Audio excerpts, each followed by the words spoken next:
Hey everyone, it's Jade from Boho Bookworm. Welcome to my January wrap-up part 2. I'll leave part 1 in the description box down below, go check that out, where you can hear me talking about Every Last Secret by A.R. Torrey and A Game of Thrones by George R.R. Martin. So in December I finished The One by John Mars, which is just about to become a Netflix TV show, and I loved it so much that I just could not wait to dive into another John Mars book, so I picked up The Passengers. And before I get into my actual review of the book, I just want to say nothing really beats a physical book for me. The weight of it, the smell of it, the turning of the pages, it's a very sensual, beautiful experience to me. However, I listened to The Passengers on Audible and I cannot recommend it enough. There were so many special sound effects put into it which were just so brilliant, and it was just so well done. After now reading 2 of his books, I think John Mars is going to fast become one of my favourite authors, definitely an author by author for me, and I don't know, I love his writing, I love his storytelling, and I really love, somewhat biased, is that they're all set around where I live in Bedfordshire, Milton Keynes. I think that's such a cool element. It's not often that I read books based where I live. I almost wish with his books that he would spend a little bit more time detailing the places, just because it's so interesting for me now to be like, oh yeah, I've been there, or oh, I must put that on my list of places to go. So The Passengers really piqued my interest straight away with such an awesome premise. 8 self-driving cars are set on a collision course. All the passengers are different people with different things in their lives that either makes them good or bad. They all have secrets, and the public now has to choose who lives and who dies.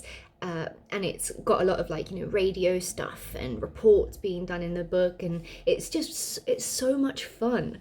And I normally get really nervous about reading books with a long string of characters, but John Mars was just able to do this so well. I felt engaged with every single character, and I didn't get lost once. Another really fascinating thing about The Passengers is, and I would recommend that you read The One by John Mars first, because there's a link to The One in The Passengers, which I was just like, oh wow, that's such a cool connection between the 2 books. So I got into more kind of sci-fi thrillers through J.P. Delaney's books, and I find the idea of putting your life into the hands of a robot absolutely horrifying. And to be honest, artificial intelligence and all that stuff is happening now, and it's not far away from being the actual future. It really does make you think, can you actually trust technology? So I found that The Passengers took this really satisfying deep dive into the near future and what it might hold.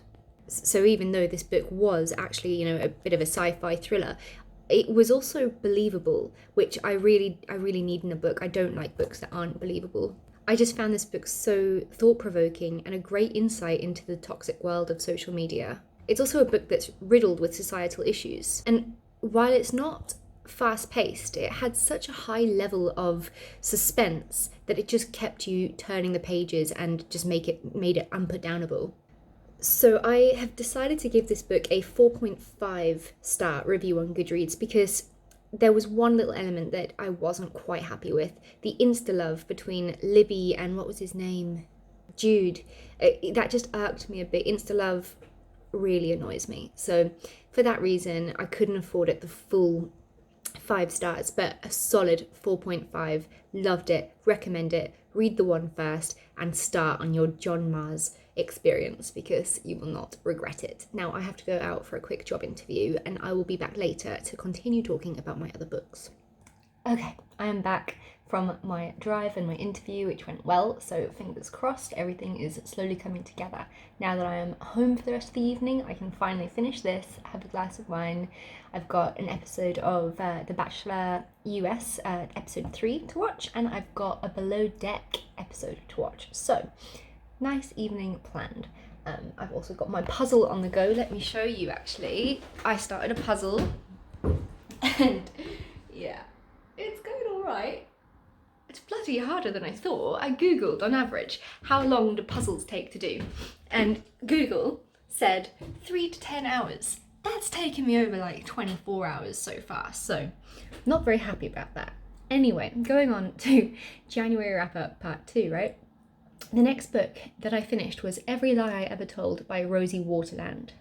So in 2019, I read this author's other book, The Anti-Cool Girl, and It was one of the funniest, tragic, full frontal, hilariously honest, heartbreaking books that I've ever read. And the same statement is perfect to describe this book. I guess when I picked this book up, my person, Miles, who we are trying to work things out. I don't really know what we are right now. I think we're pretty much back together. But, you know, when I read this book, we had just split up again for the second time. And I was just so devastated, and I was done and angry. And so instantly I found myself relating to this book. And that's because it starts off with this woman, obviously it's a memoir, so Rosie Waterland at almost 30, hitting complete rock bottom and having to start over in life, which is pretty much where I am right now. Yet still, through her earth-shattering grief, she was still able to see this comical side of things, which I think is such a good trait to have. She was even able to laugh, perhaps involuntarily. I think this book and her previous one are they're such a raw insight into the debilitating world of mental health. I honestly don't know if I've ever read a book quite as open and honest as Rosie Waterland's books, and I think they're great. I gave this one a 4 out of 5 stars and highly recommend it. Right, now get ready for it. Then I read The 5 a.m. Club by Robin Sharma. It is not what I expected it to be at all. It's a self-help book that is also trying to wedge its way into the fiction genre with this bland list of characters and dialogue that literally made me cringe. It's jammed with recycled quotes, and for that reason I feel like this book is literally a scam. I mean, just go onto Pinterest, Google some motivational quotes, and then you've pretty much read The 5 a.m. Club. So this is a book that is trying to convey this certain message, but ends up going on this insipid, irrelevant spiral of absolute shit. It's supposed to inspire you to get up out of bed at 5 a.m. in the morning, and basically get shit done, but it was so boring. I mean, it's supposed to be about inspiring your productivity and motivation, health, exercising, both mentally and physically. And yeah, cool, there's loads of benefits about getting up earlier and being able to get stuff done before you have to go to work. That's not really a profound secret of the world. We all know that would help everyone achieve things. The fiction side of this book I just found completely unbelievable and stupid. It was ludicrous, boring. I regret wasting my time on it. What a crock of shit. I gave it 1 star because I had to review it on Goodreads. And then, to perk things up a little bit with a more positive review, I read The Midnight Library by Haig. So in between life and death, there is this library, and it is filled with countless books, which basically tell tales of all the different ways your life could have gone if you'd made different decisions.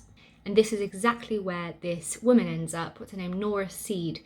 She decides that she wants to die, and between life and death she winds up in this library, and she meets this librarian who guides her into all of these different lives that she could have lived. And I quite like the message of this book, you know, basically saying you need to love your life, and you need to realise that all of the what ifs don't really matter, because everything that you've chosen has brought you to where you are now, and only you can change that. So I think the biggest lesson of all that I got out of this book was to appreciate what you have, even if that is just a roof over your head that is falling apart, you know. Just appreciate it, because there's always someone out there that's not as fortunate as you are. Nothing is ever perfect, but it's yours, and if you want to change that, change it. Only you can do so. That's why I've been working my ass off to get to a better place lately, you know, my job interviews, getting my car, doing all this stuff, building up my flat, getting on with life. If I don't do it, no one's going to do it for me. And I'm hoping that it takes me in a really great direction. So Haig wrote this book, and even though it's filled with so much heaviness and really hard-hitting stuff that I do definitely feel can be very triggering for some people, I feel like that heaviness doesn't really weigh on your shoulders as you read it, because it is just done in such a beautiful way. And I mean, I was quite hesitant going into it because it is obviously based a little bit on fantasy and stuff, and that's not my thing. But this book was so much more than that. It's such a compelling book about mental health, parallel universes, regrets, mistakes, and like I said, appreciating what you have and what you've done for yourself. I mean, I found it so relatable because of where I am in life right now and struggling and wondering what would have happened if I'd chosen different directions in life and made different decisions. I have been feeling incredibly lonely, stressed out, scared, and just struggling. So Nora as a character just really hit home for me. Like I felt connected to her. You know, she was in such a terrible headspace, just like me. And she feels like she's failed. It's a philosophical book, yet it wasn't overbearing or arrogant, which I really appreciated. The story didn't feel bogged down. In fact, I gave it 4 out of 5 stars because I almost think it could have been even deeper than it was. I mean, it said what needed to be said and it did it really well. But yeah, I think it could have just been slightly more deeper to just be like, whoa. But it's definitely a book that I'm not going to forget anytime soon, and oh, it's beautiful. The cover's stunning. The story's brilliant. It's also set in Bedfordshire, where I live, like John Marr's books. So that was really exciting for me. I mean, I listened to it on Audible, and honestly, I think that it's a book that I'm going to have to buy a physical copy of. And honestly, one that I will definitely reread in the future. And I hardly ever reread books. So there you go. All right, well, that was part 2. There will be a part 3. I have read some books this month, guys. I think I've read 9 or 10 now, so I'm on a freaking roll. Anyway, I'm going to go and enjoy my reality trashy television, have a glass of wine and some salt and vinegar crisps, and just enjoy my night. Have a lovely, lovely day, everyone. I'll talk to you soon. Bye.